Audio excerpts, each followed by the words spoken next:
बूढ़े बाप की दुख भरी कहानी। एक बार की बात है। हमीरपुर नामक गांव में एक बूढ़ा व्यक्ति रहता था। उसका एक बेटा था जो शहर में रहता था। बूढ़ा व्यक्ति अकेले रहते हुए काफ़ी कमज़ोर हो चुका था। एक बार बूढ़ा आदमी अपने बेटे के पास शहर रहने चला गया। वहाँ उसके बेटे, बहू और एक 5 साल का पोता रहता था। बूढ़ा आदमी वहाँ जाकर थोड़ी देर आराम किया। फिर शाम को खाना खाने के लिए पूरा परिवार टेबल पर बैठा। तब बुजुर्ग दादाजी के कांपते हुए हाथों की वजह से खाना मुश्किल हो गया था। जब वह दूध का गिलास पकड़ा तो दूध का गिलास हाथ से फिसल कर टेबल पर गिर गया। बेटे और बहू को बहुत ज़्यादा गुस्सा आया। बेटे ने अपनी पत्नी से कहा, पिताजी को हमारे साथ बड़ी टेबल पर बैठकर खाने की आदत नहीं है, इसीलिए तुम पिताजी के लिए कोने में एक छोटा सा टेबल लगा देना।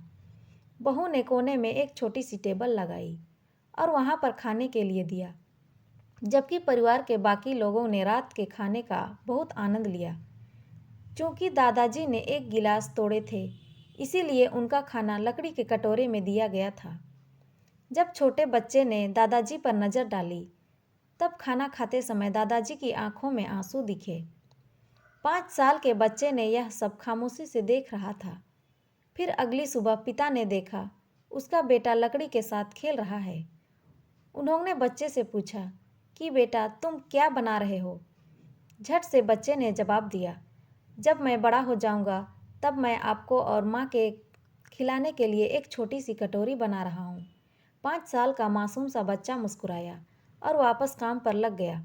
बच्चे की बात सुनकर उनको काफ़ी बुरा लगा कि वे दंग रह गए। फिर उनके आंखों से आंसू बहने लगे। हालांकि तब कोई शब्द नहीं बोला था, लेकिन दोनों जानते थे कि क्या किया जाना चाहिए। उसी दिन पिता ने दादाजी का हाथ थाम लिया और उन्हें परिवार की टेबल पर वापस ले आया। अपने बाकी के जीवन के लिए उन्होंने अपने परिवार के साथ हर समय भोजन किया और वे खुशी से रहने लगे। बच्चों की आंखें हमेशा देखती रहती है, उनके कान हमेशा सुनते रहते हैं और बच्चे तो मन के सच्चे होते हैं।